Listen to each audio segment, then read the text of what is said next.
Hello guys, this is RCF4 Phantom Flyer coming back at you with another build update video of the Arado 234C3. So, we are a lot further than what I thought I would be. I'm doing this quick video. I gotta go to bed tomorrow. I'm going to Crossville for another model. You guys are probably wondering what's she doing on this base and why is she already almost done? Well, I had the time to do it. I ended up choosing to do a couple things. A couple things I wish I would have not done, but I did it anyways. So this plane, I know you guys saw the other day, it was the green, the top of it was green, the bottom of it was primer. And I did a little bit of research, a little bit of soul searching, and I wanted to stretch the colors a little bit. So I went with an earth brown and a Luftwaffe greenish gray. This plane is, if you see any streak marks or anything on the plane, in reality, that's actually kind of what it really looked like if you think about it, because, you know, the plane wasn't exactly 100% clean. I mean, it was, but when it came to painting, it was not. I added, so on the 4 engine, there's a stretch sprue, a radio antenna. Now, on the other models, they actually came to a Y and then came down, but I decided to do it like this. I did not put the big rocket on it. I didn't want to do that. I ended up doing, I ended up taking tape and masking off the little shapes, trapezoids, and then I went back and did brown. Obviously, I know you guys talked last time, it's black. You can see there's a pilot in there now, finally. His name's Hugo Steiglitz. There's the control, and then I actually added, I don't know if you can see that little red dot there, that's actually the control stick. I added that in there too.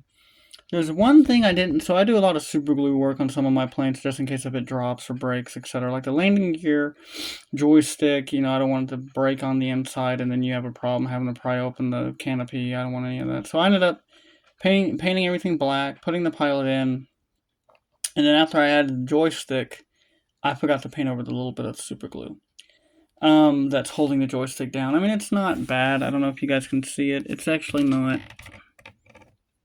No, I can't even see it. It's like, well, you can only see it if it glares up. And, so this part, it's actually, the canopy comes in 2 pieces. This part, the overhead, is actually tacked on with Tamiya Ultra Thin. Luckily, it didn't haze. I don't even know how that's possible. I guess the type of material. And this half of it, the dome, the cone, that was, because it's the front of the plane, that was actually this stuff here, evergreen canopy glue, so it dries clear.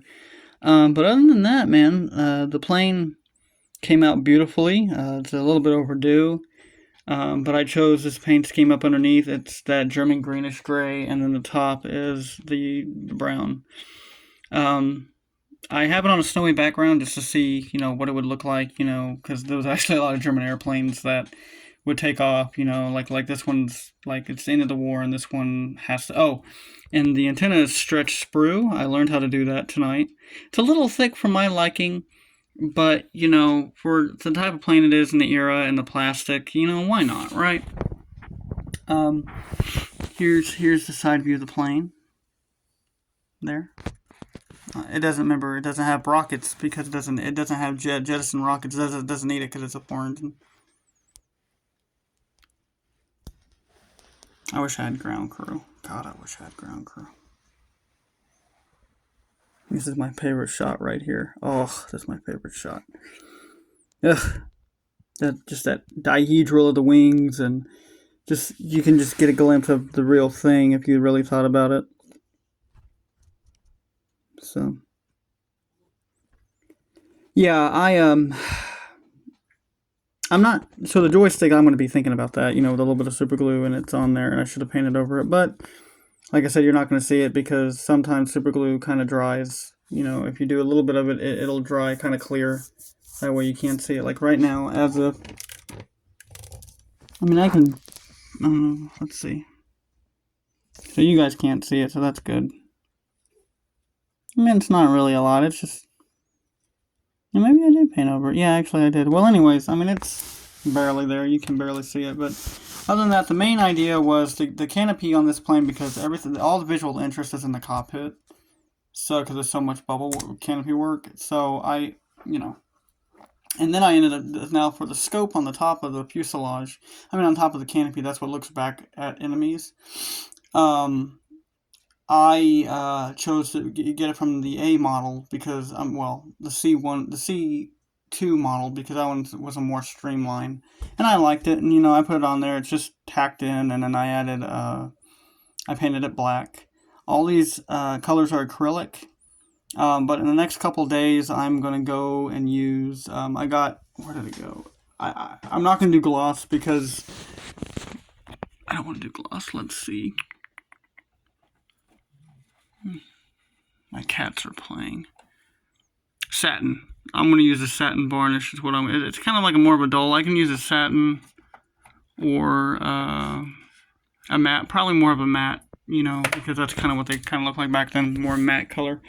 But then all those streaks will be gone and everything, and there'll be stuff like that. And then goes my cat, Mishka. Mishka. And there's the Bagheera and the Mishka. Russian blue, Bombay. But yeah, so I'll do a matte, and then the stickers I showed you guys yesterday, I'll be doing the German library on it. It'll have it'll have everything on it. It'll be accurate. So yeah, this is where I'm at. I hope you guys liked the video. I should have put this on like a desert scheme. I should have done that, but you know what? To me, it's like, it's a German winter. It's World War, it's 1945, and this concept plane needs to get the hell out, or it's going to get exploded. The factory's gone. The runway's half destroyed. It needs to go. It needs to get out of here. It's the only plane. It needs to go somewhere and hide, or somewhere and far away. That's kind of what this theme is kind of presenting. But that lovely gentleman in there, his name is Hugo Stieglitz, if you can see him, aka German Ace. So, well, I hope you guys liked this video. I'm going to swivel around to the back this time one more time. So I know you guys haven't seen the back yet. So here's the back. It has a lot of weight in it. The weight is all actually in the engine nacelles. That's what's really cool about Rebelle. They hollowed them out. That way you can put weight in there and glue them down instead of putting them in the fuselage. You can do it there. That way, it just gives it some weight and stuff. So, but yeah.